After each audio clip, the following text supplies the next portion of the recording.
یا ایھا الانسان، اے انسان، انک کادح الی ربک کدحا فملاقیہ۔ یہ بہت اہم نفسیاتی حقیقت ہے، یہ آگے چل کر سورہ بلد میں بھی آئے گی کہ ہر انسان کو مشقت میں پیدا کیا گیا ہے۔ ہر انسان کے لیے دنیا جو ہے دارالمحن ہے، اگرچہ مشقتوں کی نوعیت جو ہے اس میں فرق ہے۔ کسی کی جسمانی مشقت زیادہ ہے، وہ کسی چلائی ہے، اس نے اینٹیں ڈھوئی ہیں، ہل چلایا ہے، پھر وہ رات کو ایسا سوتا ہے کہ اس کو صبح کی خبر دیتا ہے، اسے اس وقت بے چینی کوئی نہیں ہوتی۔ کسی کی ذہنی ہے، مل کا مالک ہے، بیٹھا ہوا ہے، پرابلم ہے، وہ رات کو بھی پیچھا نہیں چھوڑتے وہ پرابلمز۔ پھر اسے ہپنوٹکس چاہیے، اسے کوئی اور سیڈیٹس چاہیے، کسی طرح کی چیزیں، اینٹی ڈپریسنٹس چاہیے۔ ساری جو آج دنیا میں سب سے بڑی مارکیٹ جو ہے میڈیسنز میں، وہ ان دوائیوں کی ہو چکی ہے امریکہ میں۔ جو سب سے مہنگی دوائیاں وہ یہ ہیں امراض ذہنی کی۔ کن کو ہوتے ہیں یہ؟ عام طور پر جن لوگوں کے ہاں ایفلوئنس ہے۔ تو معلوم ہے کہ ہر ایک کے لیے کوفت ہے۔ پھر یہ کہ کسی کو کوئی غم ہے، کسی کو کوئی غم ہے۔ عام آدمی یہ سمجھتا میں پیدل چل رہا ہوں، اس کے پاس سائیکل ہے، یہ بڑا اچھا ہے، بہت عمدہ ہے۔ اس سائیکل والے سے پوچھئے، اسے نظر آتا ہے کار پہ جاتا ہوا، اس کو اس کی جلن ہو رہی ہے۔ کار والا جو ہے وہ دیکھتا ہے کہ مجھ سے بہت زیادہ نئے ماڈل کی کار پہ گیا ہے، نئی کار پر ڈاٹا ہوا، اسے اس کی کوفت ہو رہی۔ تو کوفت اور یہاں پہ رنج اور محن، جس کو کہا ہے کہ قید حیات و بند غم اصل میں دونوں ایک ہیں، موت سے پہلے آدمی غم سے نجات پائے کیوں؟ اور معاملہ یہ ہے کہ موت پر بھی جب نجات نہ ملی، اب تو گھبرا کے یہ کہتے ہیں کہ مر جائیں گے، اور مر کے بھی چین نہ پایا تو کدھر جائیں گے؟ وہ جو اب جو گھبرا کے یہ کہتے ہیں، وہ تو بات آئے گی آپ کو سورہ بلد میں۔ قید حیات و بند غم اصل میں دونوں ایک ہیں، موت سے پہلے آدمی غم سے نجات پائے کیوں؟ یہ سورہ بلد میں ہے۔ لیکن دوسرا مرحلہ جو ہے کہ اب تو گھبرا کے یہ کہتے ہیں کہ مر جائیں گے، مر کے بھی چین نہ پایا تو کدھر جائیں گے، وہ یہاں ہے۔ یا ایھا الانسان، اے انسان، انک کادح الی ربک کدحا، تیرا مقدر یہی ہے، تکلیفیں جھیلتا ہوا، بوجھ برداشت کرتا ہوا، کوفت برداشت کرتا ہوا، تجھے ایک پر دوسری پر تیسری کوفت اور تکلیف، اور پھر جا کر اپنے رب کے سامنے کھڑے ہونا ہے۔ ملاقی، اب جو بار برداری کے حیوان ہیں، بیل ہے جتا ہوا ہے، اب جتائے رکھیے، اسے رہٹ میں لگا لیا آپ نے اس کو کسی اپنے ہل میں جوت لیا، اس کے بعد اس سے حساب کتاب تو کوئی نہیں۔ حضرت ابوبکر کہا کرتے تھے عجیب کیف کے عالم میں، کاش کہ میں ایک چڑیا ہوتا جو درختوں پر چہچہا رہی ہے، اس سے کوئی محاسبہ نہیں۔ کاش کہ میں گھاس کا ایک تنکا ہوتا جو جلا دی جاتی ہے، ختم ہو جاتی ہے، اس سے محاسبہ کوئی نہیں، پوچھ گچھ کوئی نہیں۔ یہاں ہے محاسبہ۔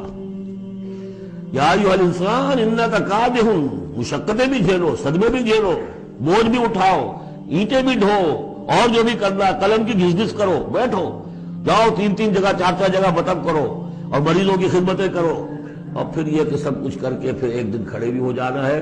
اب جاؤ ذرا حساب کتاب۔ لن تزول قدم ابن آدم حتی یسأل عن 5، ابن آدم کے قدم ہل نہیں سکیں گے جب تک کہ 5 چیزوں کا حساب نہ لے لیا جائے۔ عن عمرہ فیما افناہ، حساب دو عمر کا، 80 برس کی عمر دی تمہیں، کہاں فنا کی؟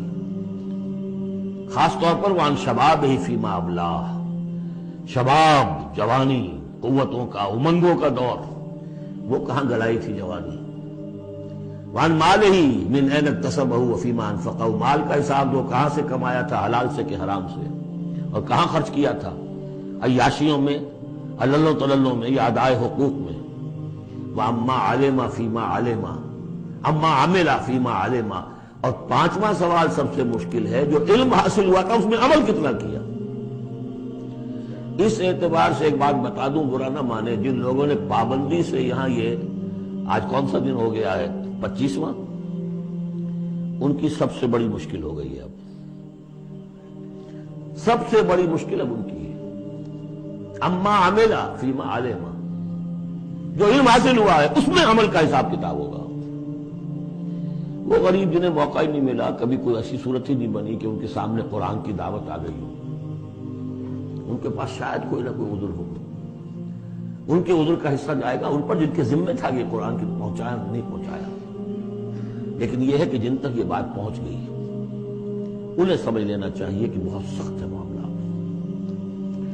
یا ایھا الانسان انک کادح الی ربک کدحا فملاقیہ فاما من اوتی کتابہ بیمینہ، تو وہ کہ جس کو دی جائے گی کتاب اس کے داہنے ہاتھ میں فسوف یحاسب حسابا یسیرا، تو اس سے تو لیا جائے گا بہت ہی ہلکا نرم حساب. وہ ہلکا اور نرم حساب کیا ہے؟ بخاری اور مسلم دونوں میں حضرت عائشہ سے روایت موجود ہے رضی اللہ تعالی عنہا، ینظر فی کتابہ ویتجاوز عن سیئاتہ واما من نوقش فی الحساب فقد ہلک. یعنی حساب یسیریہ کی کتاب نہ کا دیکھ لیا جائے گا بس ایک نظر سے اور اس کی خطاؤں کو بخش دیا جائے گا، لیکن جس سے مناقشہ ہو گیا جرا ہو گئی وہ ہلاک ہو جائے گا. حساب یسیر یہ ہے، کوئی مناقشہ نہیں، کوئی جرا نہیں، اللہ تعالیٰ ان سے نرم معاملہ کرے گا. وَيَنْقَلِبُ إِلَىٰ أَهْلِهِ مَسْرُورًا، وہ جب واپس آئے گا اس عدالت کے کٹہرے سے تو بڑا خوش و خرم آئے گا اپنے گھر والوں کے پاس کہ جان چھٹی لاکھوں پائے، اللہ تعالیٰ کی رحمت سے اللہ کی مغفرت سے میرا معاملہ تو سیدھا ہو گیا. لیکن اب اس کے برعکس کیا ہے؟ وَأَمَّا مَنْ أُوتِيَ كِتَابَهُ وَرَاءَ ظَهْرِهِ، اور وہ شخص جس کو دیا جائے گا اس کا اعمال نامہ اس کی پیٹھ کے پیچھے سے. وہ کیوں؟ دینا تو ہے بائیں ہاتھ میں، وہ بائیں ہاتھ پیچھے کر لے گا، میں لینا نہیں چاہتا تو وہاں پکڑا دیں گے. یہاں حاضر ہے وراء ظہرہ فسوف یدعو ثبورا، اب وہ موت طلب کرے گا، کسی طرح موت آ جائے، میں ختم ہو جاؤں، میں معدوم ہو جاؤں، میرا وجود نہ رہے. ویصلی سعیرا، لیکن وہ داخل ہوگا جہنم میں. انہ کان فی اہلہ مسرورا، بہت اہم ہے یہ مقام. وہ اپنے اہل و عیال میں بڑا خوش و خرم رہا ہے زندگی میں، دنیا میں، حرام سے دن بھر کی محنت کر کے. دیکھیے ایک بات آپ کو بتا دوں، اگر آپ اللہ کے دین کا حق ادا نہیں کر رہے تو چاہے 100% حلال سے کما رہے ہیں، حرام کھا رہے ہیں، اس لیے کہ اللہ کے دین کا حق آپ نے ادا نہیں کیا. وہ جو غصب کیا جا رہا ہے اللہ کا حق، وہ کہاں جائے گا جب تک کہ آپ وہ حق ادا نہ کریں جو دین کا ہے. اس اعتبار سے سمجھ لیجیے حرام اور حلال یہی نہیں ہے، حرام اور حلال کے بڑے مراتب ہیں. ایک حرام خور وہ ہے جو سور کھا رہا ہے، آپ نے کہا بہت، یہ تو چھی چھی چھی چھی سور کھا رہا ہے، حرام سب کو معلوم. ایک وہ ہے جو کھا رہا ہے بکری کا گوشت، بکری بھی خود ذبح کی ہے تاکہ قصائی کا بھی معاملہ کو خراب نہ ہو جائے، لیکن یہ کہ وہ بکری خریدی ہے کسی کی جیب کاٹ کے، تو کیا کھا رہا ہے؟ حلال کے حرام. اس کو بڑھاتے جائیے. باطل کے غلبے کے تحت سانس لینا بھی حرام ہے. یہ ریکنسائلڈ، تم نے باطل کو تسلیم کر لیا، ذہن قلبن طاغوت کو تسلیم کر لیا ہے، تمہارا جینا حرام، تمہارا سانس حرام. الا یہ کہ تن من دھن، اپنی صلاحیتوں کا صرف منیمم رکھا جائے اپنے لیے اور میکسیمم جو ہے خرچ کر دیا جائے اس نظام کو بدلنے کے لیے، وہ اس کا کفارہ ہو جائے گا. ورنہ یہ کہ وہ آپ ناپ تول کر کے تو حلال کھا رہے ہیں، لیکن جس نظام باطل کی آپ چاکری کر رہے ہیں، جس کی ملازمت کر رہے ہیں، جسے سپورٹ کر رہے ہیں، بڑی تنخواہ ملی ہے، ورلڈ بینک کی کسی برانچ میں جو ہے مینیجر لگ گئے ہیں، کس نظام کو آپ چلا رہے ہیں؟ بہرحال وہ بات لمبی ہو جائے گی. لیکن وہ دنیا میں خوش و خرم تھا، اچھا کھلا رہا تھا، دودھ ملائی ربڑی اپنے بچوں کو، ہر وقت آ رہا ہے تو نئی چیزیں لے کر آ رہا ہے، ولایت سے آ رہا ہے تو ایک ایک بچے کو بلا کر تمہارے لیے یہ لایا ہوں، تمہارے لیے یہ لایا ہوں. وہ دنیا میں وہ خوشیاں لے آیا، اب یہاں کچھ نہیں ہے. وہ اللہ کا بندہ جو دنیا میں ڈرتا رہا، انا کنا فی احدنا مشفقون، ہم تو ڈرتے تھے کیا ہوگا اللہ کے حضور میں روز کھڑا ہونا ہوگا. ان کے لیے یہاں آیا ینقلب الی اہلہ مسرورا، اب وہ لوٹے گا اللہ کی عدالت کے کٹہرے سے اپنے گھر والوں کی طرف تو خوش و خرم ہوگا.